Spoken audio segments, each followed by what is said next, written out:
جہاں نماز پڑھو اس جگہ تھوڑی دیر بیٹھ جاؤ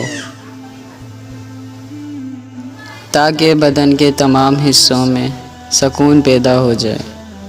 پھر نماز کے لیے کھڑے ہو جاؤ اس طرح، اور یہ خیال کرو کہ کعبہ تمہارے سامنے ہے، پل صراط تمہارے پاؤں کے نیچے، جنت تمہارے سیدھے ہاتھ کی طرف، جہنم تمہارے الٹی طرف، اور موت کا فرشتہ تمہارے پیچھے کھڑا ہے، اور سمجھو کہ یہ تمہاری آخری نماز ہے، اور اس طرح فضول خیالات سے نجات ملے گی۔